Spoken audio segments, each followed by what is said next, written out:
नमस्ते, आप सभी का स्वागत है चैनल रूपा मुखर्जी में। सुप्रीम कोर्ट का बड़ा फैसला, यूजीसी के विवादित एंटी डिस्क्रिमिनेशन नियमों पर रोक।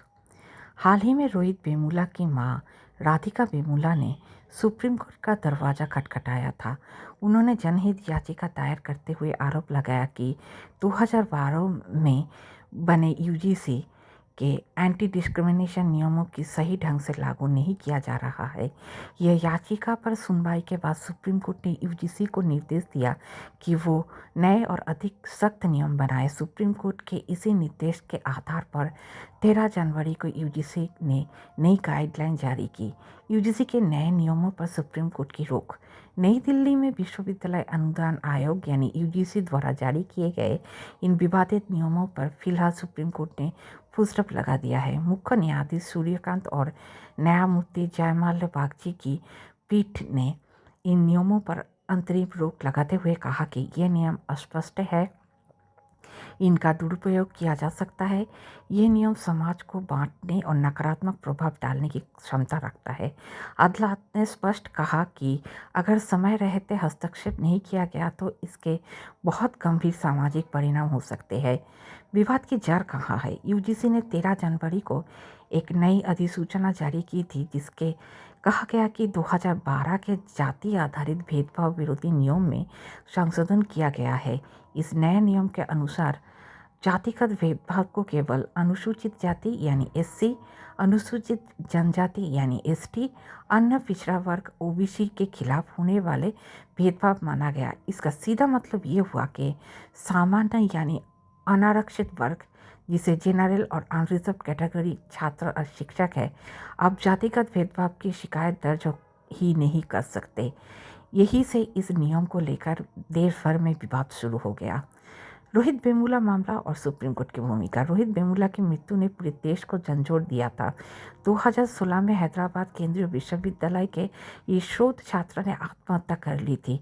उनके सुसाइड नोट में किसी एक व्यक्ति पर आरोप नहीं था बल्कि व्यवस्था, समाज और भेदभाव से पैदा हुए पीड़ा का जिक्र था।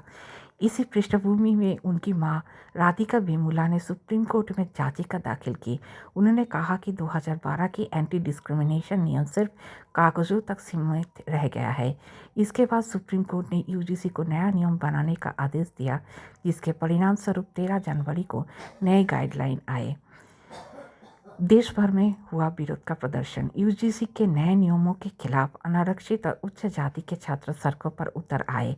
शिक्षा विभाग और केंद्र सरकार ने कई कर्मचारियों ने भी विरोध जताया। कुछ अधिकारियों ने इस्तीफा तक दे दिया। 2019 बैच के यूपी के बरेली के सिटी मजिस्ट्रेट आलोक अग्निहोत्री ने इस नए यूजीसी नियम को काला कानून बताते हुए अपने पद से इस्तीफा दिया।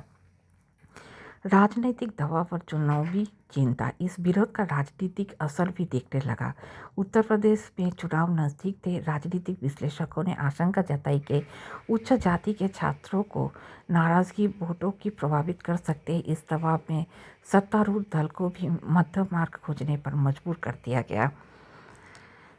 सुप्रीम कोर्ट ने कैसा संभाला मामला। कुछ दिन पहले ही वकील विनीत जिंदल ने सुप्रीम कोर्ट में याचिका दायर कर यूजीसी के नए नियमों को असंवैधानिक बताया। इस याचिका पर सुनवाई करते हुए मुख्य न्यायाधीश सूर्यकांत और न्यायमूर्ति जयमाल्या बागची की पीठ ने यूजीसी को 13 जनवरी की गाइडलाइन पर रोक लगा दी।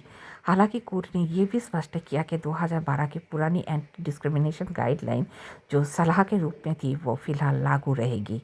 सुप्रीम कोर्ट की कड़ी टिप्पणी। मुख्य न्यायाधीश ने कहा, अगर हमने हस्तक्षेप नहीं किया तो इसके बहुत बुरे परिणाम होंगे। ये समाज को 2 हिस्सों में बांट देगा। उन्होंने ये भी जोड़ा, इस नियम को कोई तर्कसंगत आधार नहीं है। इसमें लिखी बात को विशेषज्ञों द्वारा समीक्षा किए जाने चाहिए।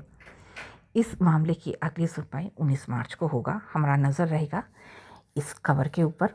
मिलते हैं अगले वीडियो में। आप लोगों का क्या राय है इस बारे में ज़रूर कमेंट के माध्यम से बताइएगा। धन्यवाद, नमस्कार।